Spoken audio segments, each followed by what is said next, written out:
introducción. Un pastor le regaló, hermanos, a su congregación esta ilustración para explicar el legalismo. Él le dijo a la congregación: imaginen que Dios instituyó una ley: amarás a tu prójimo como a ti mismo. Sin embargo, los religiosos de esa época decidieron ayudar a Dios, definiendo qué significa exactamente amar. Ellos escribieron que amar es dar $5 a un mendigo. Luego agregaron que para que el acto sea más puro, el dinero no puede darse de la mano, sino que debe de lanzarse al suelo. Después sumaron una regla que prohíbe mirar al mendigo a los ojos. Eventualmente la congregación estaba tan estresada recordando lanzar el dinero y esquivar la mirada, que olvidaron por completo al mendigo y el amor original. Así comenzamos, hermanos, nuestro primer versículo 10, Juan 5:10. Dice: entonces los judíos dijeron a aquel que había sido sanado: es día de reposo, no te es lícito llevar tu lecho. Hermanos, cuando dice los judíos dijeron, Juan se refiere a los judíos, a los líderes judíos, ¿verdad? Él no estaba hablando por todos los judíos, sino por los líderes del Sanedrín, quienes olvidaron, hermanos, el propósito del día de reposo, que era, hermanos, darle la gloria a Dios. Y como dijimos el domingo pasado, estos judíos estaban más preocupados, hermanos, por el lecho, o sea, porque estaba cargando su cama, que por ver, hermanos, la gloria de Dios, al ver este hombre, hermanos, sanado. Las iglesias de hoy, hermanos, no han cambiado mucho porque están llenas de no hagas esto, no hagas lo otro, ¿verdad? La esencia de la teología cristiana, hermanos, es la gracia. Y la esencia de la ética cristiana, hermanos, es la gratitud. El legalismo toma la ley de Dios y la separa de Dios. El legalismo, hermanos, no busca obedecer a Dios ni honrar a Cristo, sino que obedece reglas, hermanos, reglas que carecen de cualquier relación personal con Cristo. Es una rutina, es una rutina, ¿verdad? Que se enfoca en obedecer reglas y destruye el contexto del por qué Dios dio su ley. Amor, hermanos, y redención. La ley es buena porque no salva, pero te convence de pecado. Y los judíos estaban indignados porque este hombre, hermanos, que estaba enfermo por 38 años, había hecho caso omiso, hermanos, a Éxodo 28. Acompáñenme para ver qué es la razón del por qué estaban ellos enojados. Éxodo 28. Éxodo capítulo 20, versículo 8. Lo leemos del 8 al 11. Éxodo 28. ¿Me indican con un amén cuando estemos listos?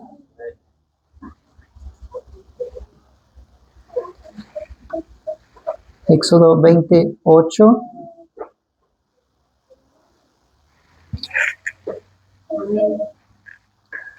Éxodo 28 dice: acuérdate del día de reposo para santificarlo. 6 días trabajarás y harás toda tu obra. Mas el séptimo día es reposo para Jehová tu Dios. No hagas en él obra alguna.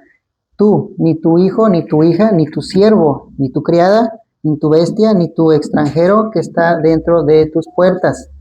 Porque en 6 días hizo Jehová los cielos y la tierra, el mar, y todas las cosas que en ellos hay. Y reposo en el séptimo día. Por tanto, Jehová bendijo el día de reposo y lo santificó. Dios, hermanos, les dio este mandamiento a los judíos para que su nombre sea glorificado. Y esto solo fue, hermanos, para los hijos de Israel. Para los hijos de Israel. Acompáñenme a Éxodo 31:13.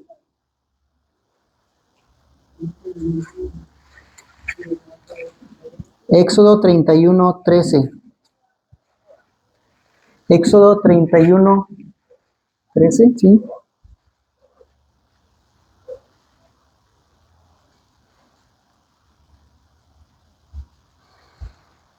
Me indican con un amén cuando estemos listos.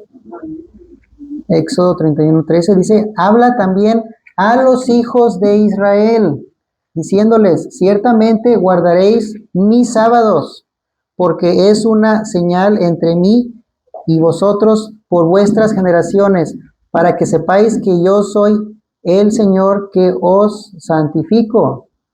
Más adelantito, Éxodo 31:16. Dice, por tanto, los hijos de Israel guardarán el sábado, observándolo de generación en generación como un pacto perpetuo. Siguiente versículo, Éxodo 31:17. Es una señal entre mí y los hijos de Israel, para siempre, porque en 6 días el Señor hizo los cielos y la tierra, y en el 7º día descansó y se reanimó. Estos son versículos que deberían de meditar, hermanos, los adventistas del 7º día, al menos si son judíos, ¿verdad? Y aún así, Cristo ya anuló, hermanos, el antiguo pacto que estaremos hablando, hermanos, más adelante. Entonces, el hombre, ¿verdad?, que estuvo enfermo por 38 años, no era culpable, hermanos. Él no era culpable y Cristo tampoco era culpable porque el hombre solo estaba obedeciendo, hermanos, al Rey de Reyes y Señor de Señores.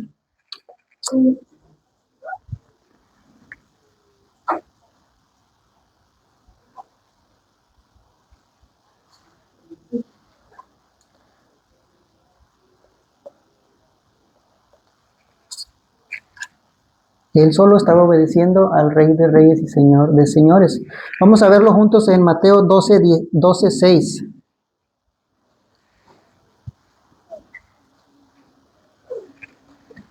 Mateo 12:6.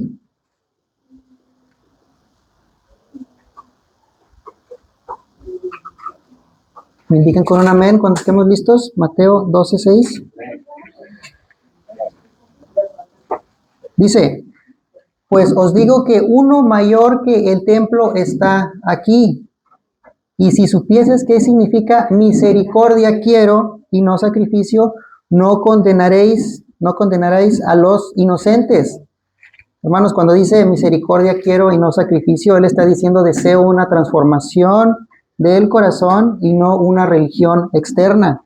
Y después sigue diciendo el versículo 8, porque el Hijo del Hombre, vean lo que dice, porque el Hijo del Hombre es Señor del día de reposo. En este versículo 8 vemos el sello, hermanos, que da autenticidad a sus palabras. Y está en la parte donde dice, porque el Hijo del Hombre es Señor del día de reposo. Y aquí es cuando comienza, hermanos, una nueva era. Comienza una nueva era debido a que Jesús es Señor del sábado. Él abolió, o sea, Él anuló el sábado. Es algo que debemos saber, ¿verdad? Tener en claro. Después de la muerte de Cristo, hermanos, ya no hay sábado. Ya no hay sábado. El 7º día de la semana desaparece por completo, hermanos, de los calendarios religiosos. Ahora nos reunimos el primer día de la semana porque recordamos la resurrección de Cristo. El sábado, hermanos, ya quedó en la sombra. Así nos dice Pablo en Colosenses 2:16. Acompáñenme. Colosenses 2:16.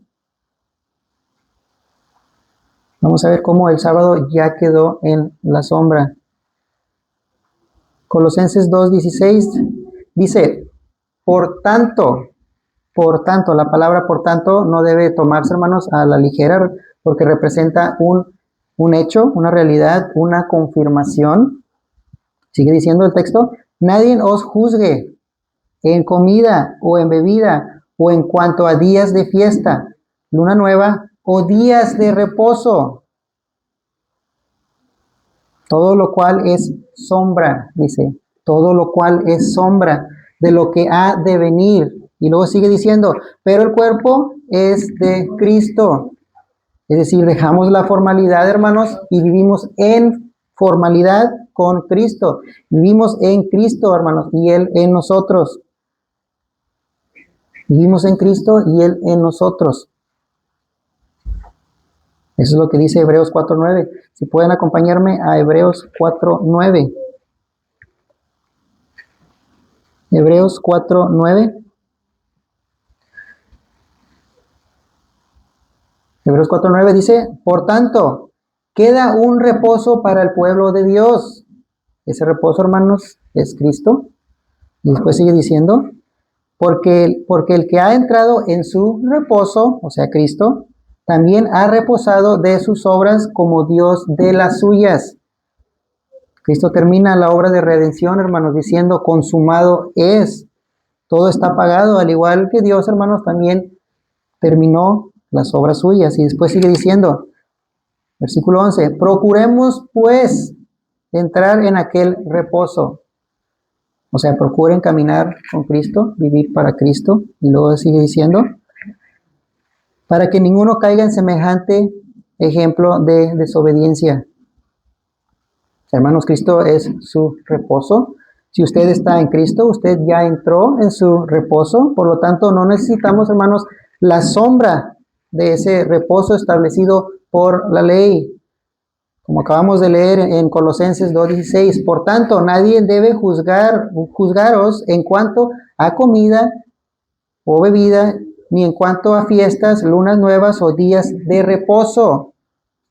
Cosas que son cosas que son una mera sombra de lo que ha de venir, pero la sustancia pertenece a Cristo, dice Colosenses 2:17.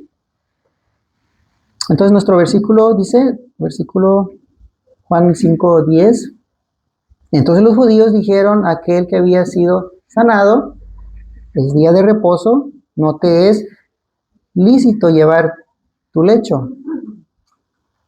Hermanos, como leímos anteriormente, Cristo es el Señor del sábado. Él miles de años antes fue quien lo instituyó y es quien lo puede gobernar, ¿verdad? Solo Él sabe, ¿verdad?, el fin del día sábado.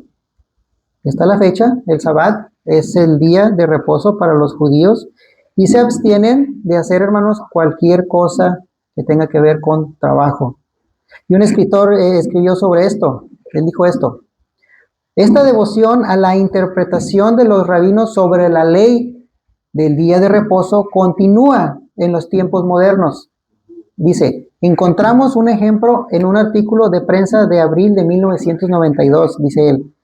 Inquilinos permitieron que se quemaran por completo 3 departamentos en un vecindario ortodoxo en Israel, mientras le preguntaban a un rabino si una llamada telefónica al departamento de bomberos en el día de reposo violaba alguna ley. El rabino contestó, los judíos observantes tienen prohibido usar el teléfono en el día de reposo, porque hacerlo haría uso de la corriente eléctrica, lo cual es considerado una forma de trabajo. En la media hora que le tomó al rabino responder, el fuego se expandió a 2 departamentos más, hermanos. Hermanos, su legalismo hasta hoy sigue siendo igual que en los tiempos de Jesús. El tema de si debemos reunirnos el sábado o domingo es un tema muy, pero muy importante. Es un tema muy importante, ¿verdad?, que debemos de tratar, ¿verdad?, en un futuro, porque hay muchas preguntas que muchos hermanos se hacen. Entonces, vamos a pasar a nuestro siguiente versículo, versículo 11. Juan 5:11, ¿sí? Él le respondió, el que me sanó, él mismo me dijo, toma tu lecho y anda. Hermanos, este hombre podemos ver que tenía profundo respeto por los líderes judíos, porque inmediatamente culpa al hombre que lo curó, o sea, a Jesús. Porque él dice, el que me sanó, él mismo me dijo, toma tu lecho y anda. O sea, el mismo que me curó fue quien me dijo, toma tu lecho y anda. Hermanos, a los judíos religiosos no les importa que este hombre haya sido sanado. El día de reposo fue dado para glorificar a Dios y delante de ellos, hermanos, tienen una razón para glorificar a Dios y no parece importarles.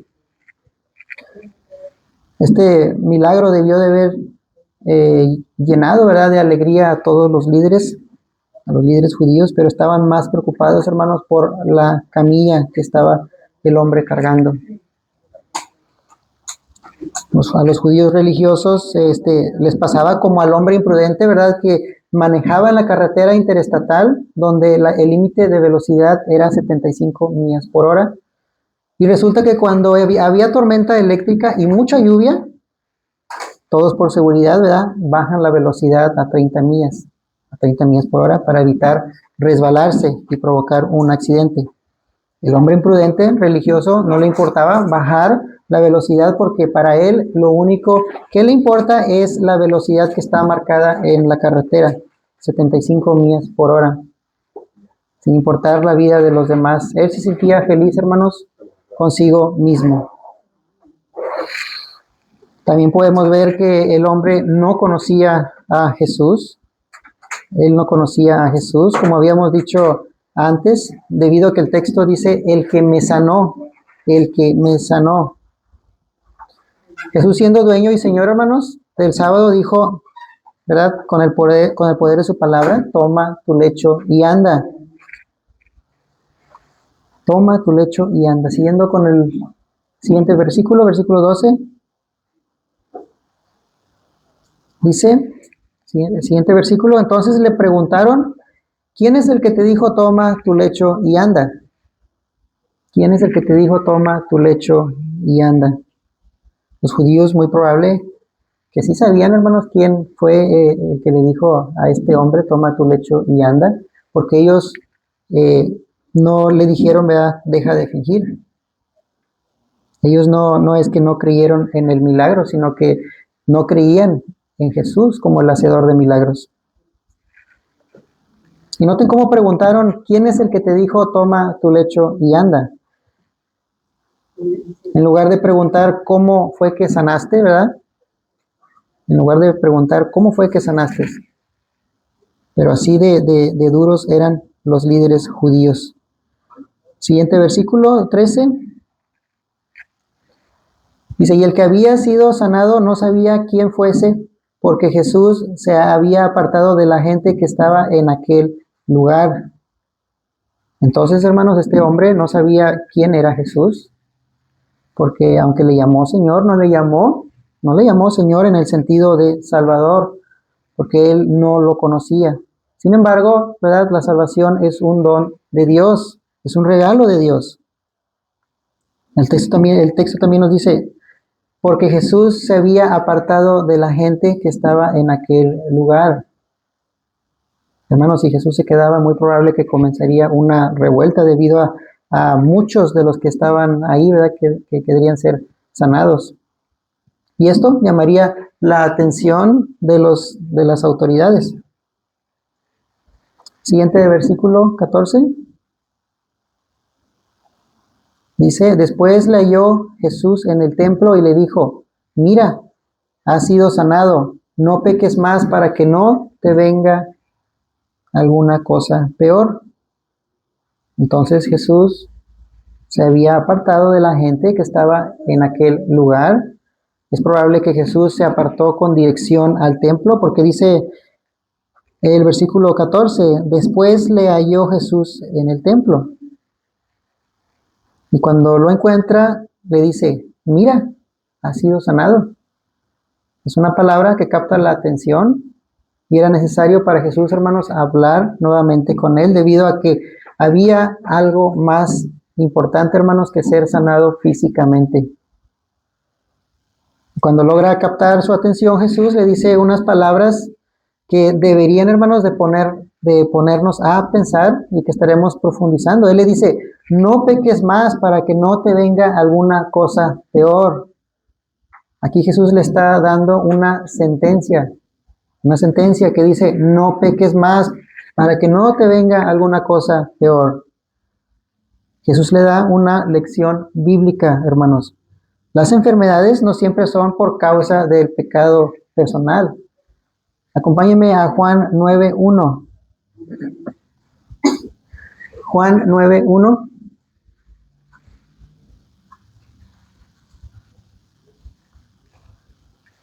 Juan 9:1 dice, al pasar Jesús vio a un hombre ciego de nacimiento y le preguntaron sus discípulos diciendo, Rabí, ¿quién pecó, este o sus padres, para que haya nacido ciego?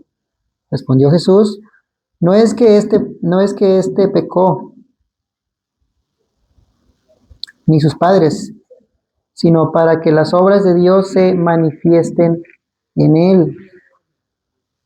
Si lo vemos a la inversa, las enfermedades también están relacionadas, hermanos, a una persona que es desobediente y persiste en hacer lo malo. David, por ejemplo, David cometió adulterio y homicidio y él dijo, ¿verdad? En el Salmo 32:3, dice, mientras callé, se envejecieron mis huesos en mi gemir todo el día, porque de día y de noche se agravó sobre mí tu mano, se volvió mi verdor en sequedades de verano. También en el Salmo 38:1, David le habla al Señor y le dice, en el Salmo 38:1, dice, Jehová, no me reprendas en tu furor, ni me castigues en tu ira, porque tus saetas, o sea, tus lanzas, cayeron sobre mí, y sobre mí ha descendido tu mano. Nada hay sano en mi carne a causa de tu ira, ni hay paz en mis huesos a causa de mi pecado, porque mis iniquidades se han agravado sobre mi cabeza, como carga pesada se han agravado sobre mí. Hieden y supuran mis llagas a causa de mi locura. Estoy encorvado, estoy humillado en gran manera, ando enlutado todo el día, porque mis lomos están llenos de ardor, y nada hay sano en mi carne. Estoy debilitado y molido en gran manera. Gimo a causa de la conmoción de mi corazón, dice. Hermanos, cuando Dios te habla y no obedeces y persistes en desobedecer su llamado, entonces viene juicio en contra tuya. Moisés también le dijo esto a los israelitas en Deuteronomio 28:51. Deuteronomio 28:51, si pueden acompañarme. Deuteronomio 28:51.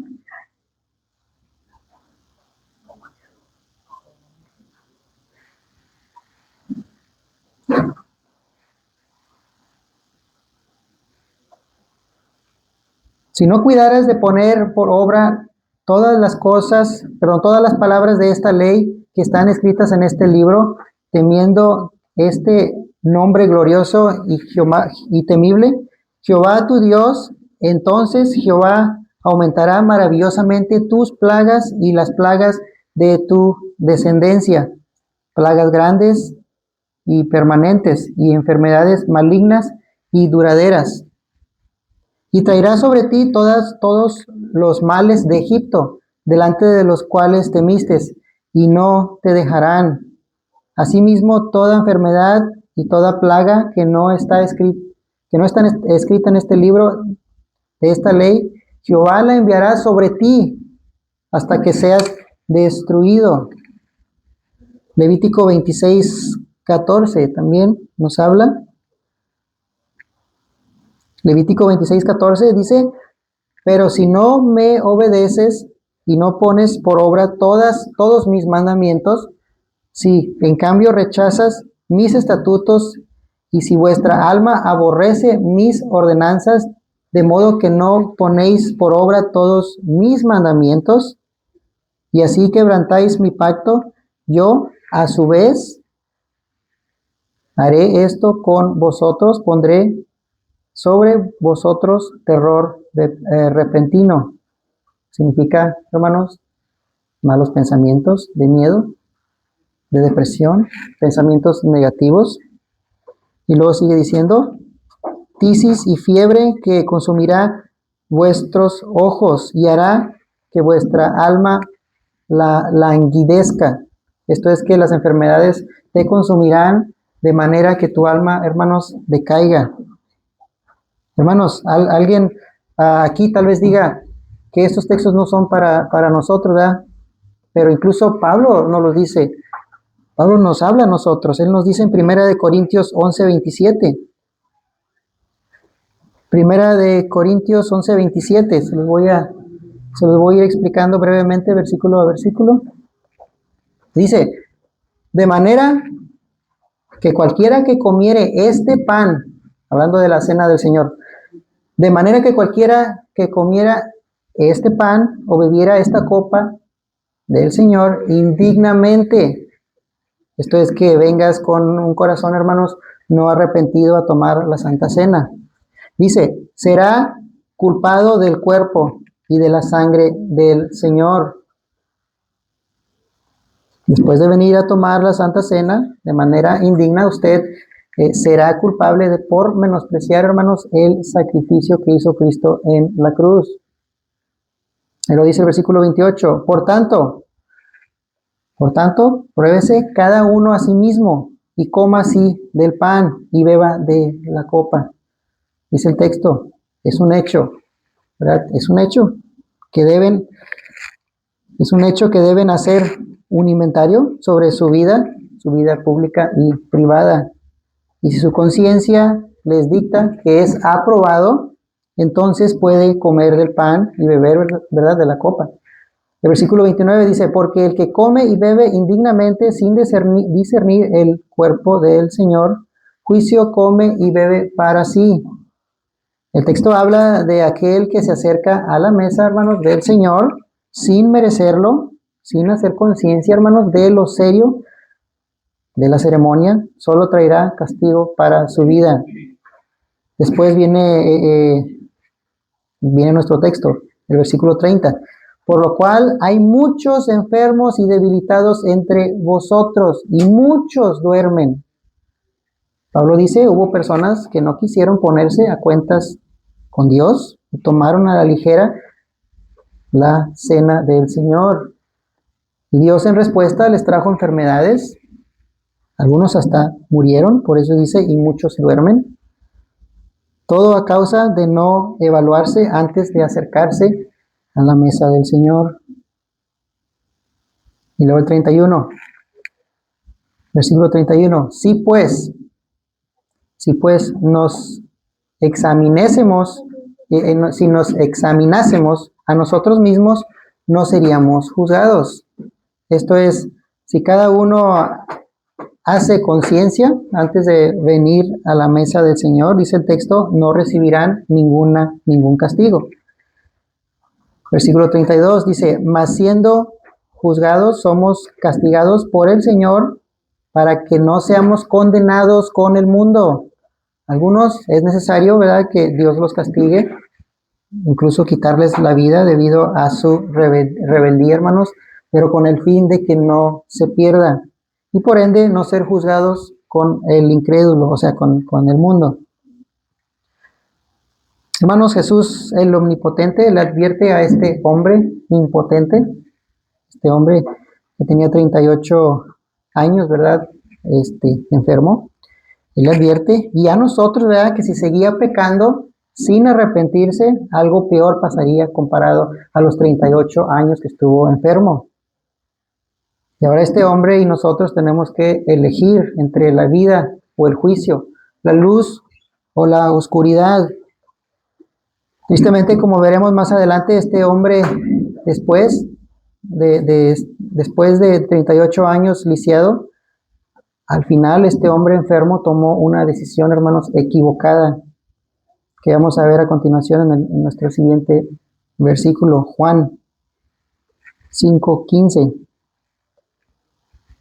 Juan 5:15 dice, el hombre se fue y dio aviso a los judíos que Jesús era el que le había sanado. Vean lo que pasó. El hombre se fue y dio aviso a los judíos que Jesús era el que lo había sanado. Hermanos, este es un versículo muy triste, muy triste. El hombre se fue sin siquiera darle las gracias por la sanación.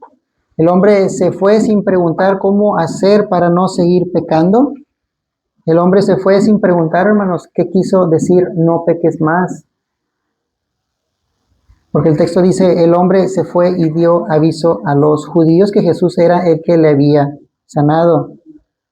Es trágico, hermanos, saber que después de haber visto la luz, después de haber visto el poder del Salvador, después de haber sido sanado, todavía se fue con una actitud, hermanos, desagradecida. Y no solo eso, sino que se fue a darle aviso a los judíos sobre el hombre que lo había sanado. Y muchos están impresionados de cómo este hombre fue curado después de casi 4 décadas de sufrir y aún así ser leal, hermanos, a los judíos. Y este es uno de los versículos donde encontramos, hermanos, más desagradecimiento. Y otra cosa que debemos de saber, como dije antes, cuando dice dio aviso a los judíos, no se refiere a los judíos en general, sino a los líderes judíos. Este lisiado, recién sanado, tomó una mala decisión. Se fue a decirle a los judíos quién era el hombre que lo había sanado en el día de reposo, o sea, en sábado.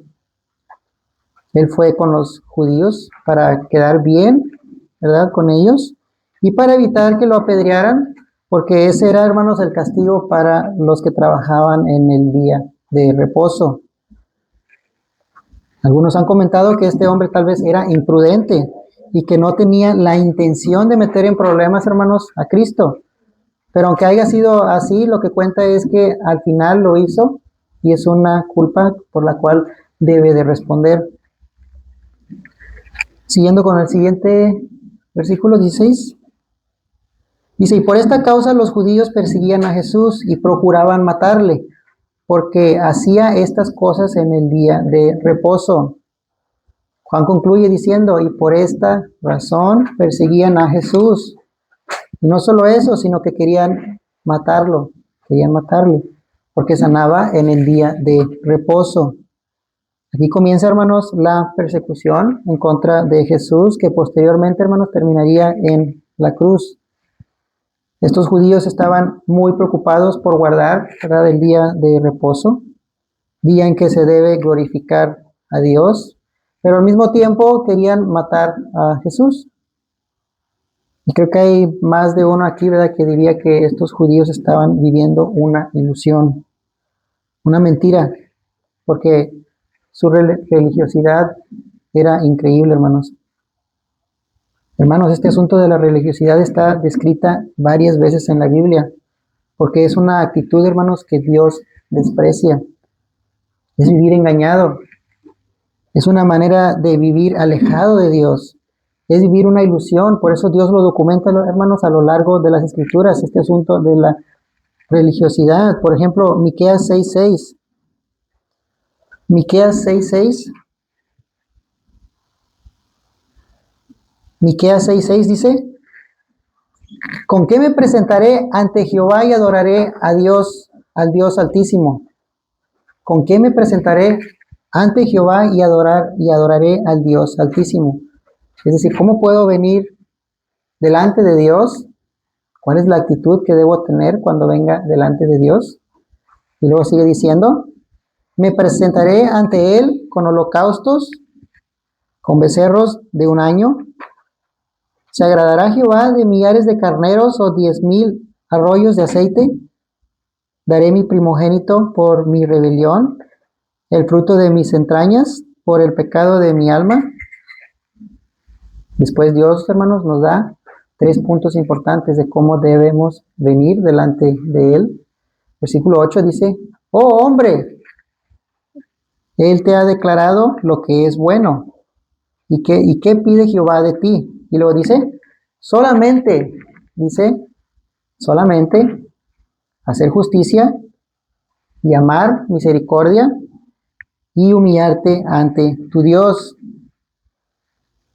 3 puntos importantes. Número 1, dijo él, caminar en justicia. Esto es caminar en la justicia, hermanos, de Dios. Si lo hacemos, entonces seremos justos, hermanos, delante de sus ojos. Y luego también dijo, amar misericordia. Por ejemplo, Dios te ayuda, tú ayudas a otros. Dios te perdona, tú perdonas a otros. Dios es compasivo, nosotros también debemos hacer lo mismo. Y todo esto es posible cuando el corazón, hermanos, es transformado verdaderamente. Y luego dice también el texto, humillarte ante tu Dios, humillarte ante tu Dios. Hace unas semanas tocamos el tema, ¿verdad? Tema de aprendiendo a orar con Jesús. Y les dije 3 principios que debemos recordar cuando vamos a orar a Dios. Número 1, vamos delante de Él con humildad, sabiendo quién soy yo, un pecador, hermanos, necesitado de un Salvador, y entendiendo quién es Dios, santo, santo, santo.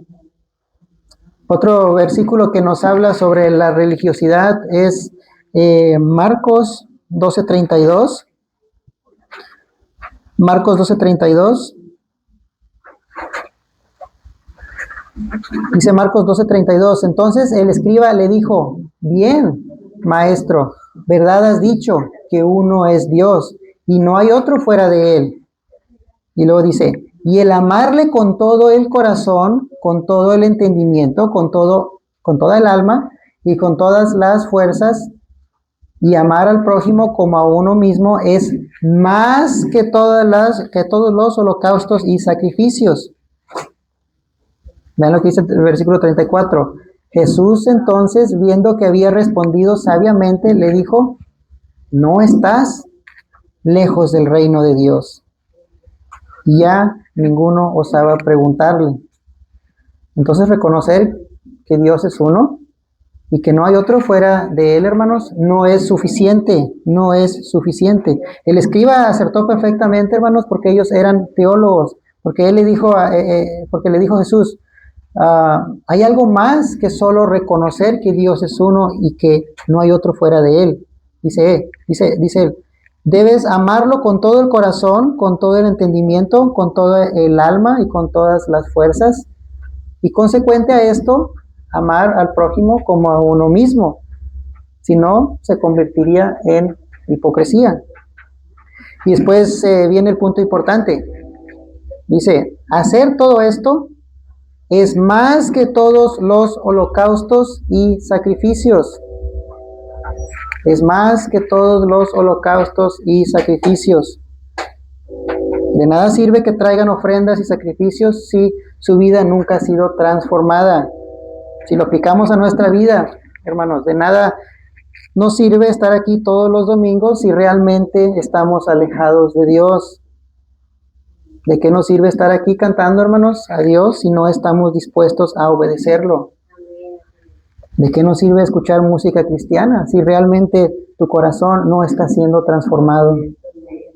¿De qué nos sirve poder definir el Evangelio con palabras cuando nuestra vida no está definida por el Evangelio? Yo les dije hace unas semanas cuando tocamos el tema de Marta y María, ¿verdad? Que Marta era una mujer muy afanada, porque ella quería servirle a Cristo. Mientras María, ¿verdad? Prefería estar a los pies de Cristo. Y resumimos, hermanos, que es mejor estar a los pies de Cristo antes que servirle. Porque muchos pueden estar, hermanos, afanados por servirle y estar lejos de Él. Jesús responde al final en el versículo 34, Mateo 12:34, y dice, no estás lejos del reino de Dios, porque así es. Debemos amar a Dios, hermanos, con todo el corazón, porque de nada nos sirve ir a la iglesia y darle tu tiempo a Dios cuando no tienes una relación con Él. Y después cuando lleguen delante de Él el día de su muerte, Él dirá, nunca los conocí. Dice de nuestro siguiente versículo 16, Juan 5:16. Dice, y por esta causa los judíos perseguían a Jesús y procuraban matarle, porque hacía estas cosas en el día de reposo. Los judíos querían matar a Jesús porque hacía lo bueno en el día que se supone que era para glorificar a Dios. Versículo 17 dice, y Jesús le respondió, mi Padre hasta ahora trabaja y yo trabajo. Jesús responde con una actitud serena y no toca el tema del sábado, sino que dice, mi Padre hasta ahora trabaja y yo trabajo. Jesús les explica que está en perfecta unidad con el Padre y el Padre con Él. Eso significa que ambos son uno y el mismo. Por lo tanto, Jesús es el Señor del día de reposo. Dice el texto, y Jesús le respondió, mi Padre hasta ahora trabaja y yo trabajo.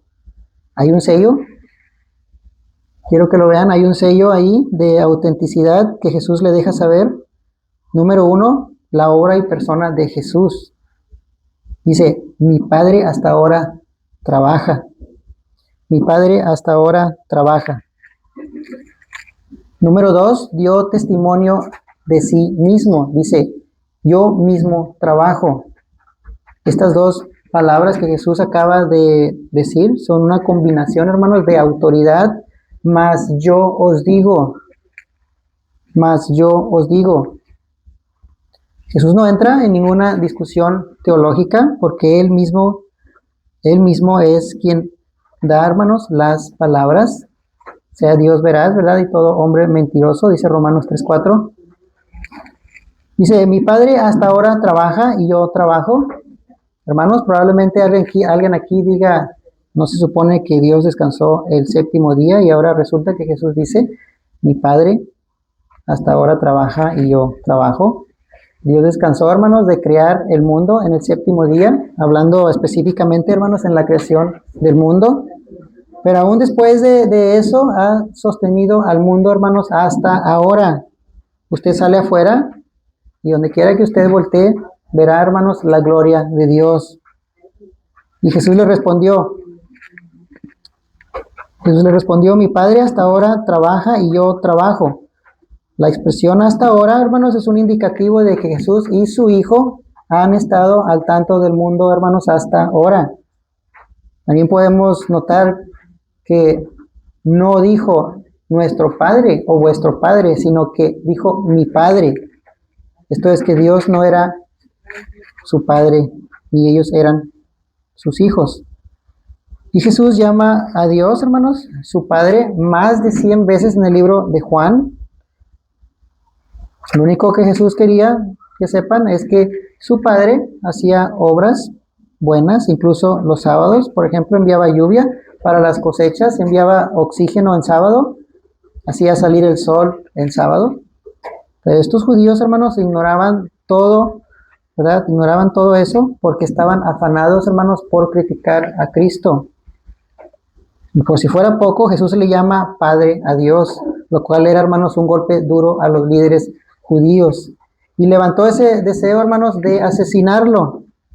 Todo esto porque el hombre que estaba antes lisiado, en lugar de darle gloria a Dios, gloria a Cristo, prefirió ir a darle, hermanos, gloria a los judíos, desperdiciando, hermanos, la gracia de Dios. 38 años tirado en el piso, hermanos, no fueron suficientes para responder, hermanos, con gratitud. Y para terminar voy a leerles una nota que compartió un maestro bíblico. Él dice esto: el príncipe de una pequeña nación asiática rica en petróleo fue acusado de despilfarrar presuntamente 16,000 millones de dólares de la riqueza de su país.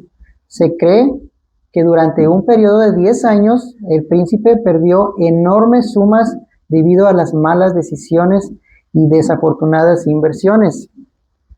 El Tribunal Supremo de su país afirmó que gastó 2.700 millones de dólares solo en aviones, yates, automóviles y joyas. Dice el maestro bíblico, dice, mientras negaba con la cabeza, con incredulidad, me pregunté si yo también era culpable de malgastar imprudentemente las riquezas de la gracia de Dios. Si he recibido su misericordia y perdón, pero sigo cediendo al pecado, también estoy desperdiciando la gracia de Dios. Debemos hacer conciencia si somos como este hombre de Bethesda que desperdició, hermanos, la gracia de Dios. Vamos a ponernos de pie, hermanos, vamos a orar.